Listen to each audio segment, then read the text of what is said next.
Hey, good morning to you. Jesus is still Lord. The devil's defeated, by the way, and thank God the Word works. I've been talking to you the last couple of days about the woman with the issue of blood and what she did to receive. There's 5 things, and I want to go through them again, and so that I can help you get to the place that you will always receive from God. 1, she heard the Word. 2, she made a decision to go to the Word, go to Jesus. 3, she was continually saying and saying and saying. And number 4 was she had to act on the Word of God. Then number 5, she had to be not willing to take no for an answer.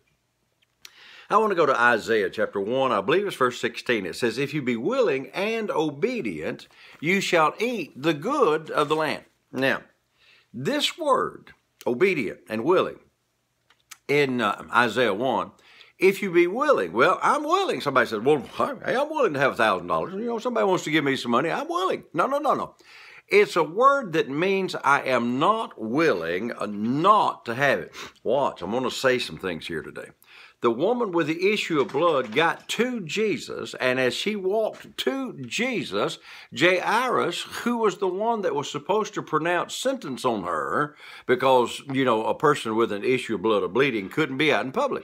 So Jairus was the Hebrew priest, the ruler of the synagogue. So he was the ultimate person that was to impose on her the penalty, which was death, for being out in public.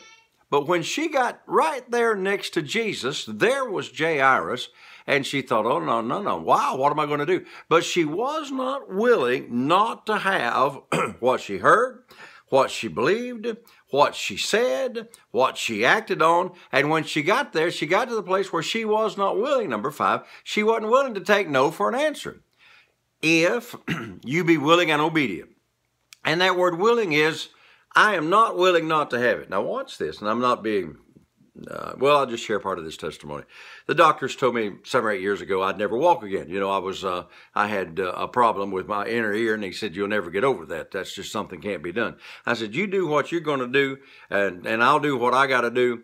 And then I got home, and man, I was some kind of sick. All I could do was just lay in the bed and throw up. I mean, I was sick. I couldn't walk. I had to use a walker. It was bad. And I just kept believing God and believing God and believing God. And I kept saying, I am not going to be like this the rest of my life.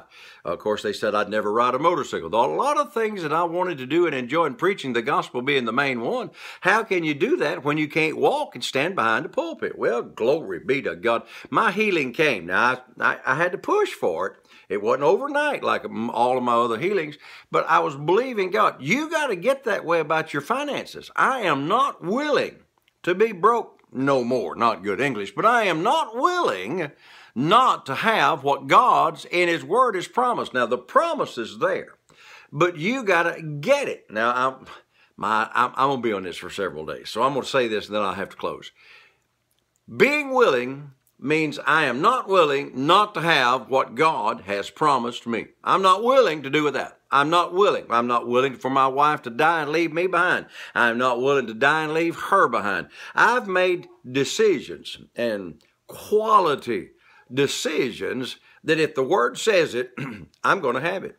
So I'm going to be on this for several days. Hear the Word, go to the Word, act on the Word, do what you're supposed to do, but then get to the place where I'm not willing not to have everything that God has promised me. Got to go. Have a good day. Remember, Jesus is Lord. Thank God the Word works.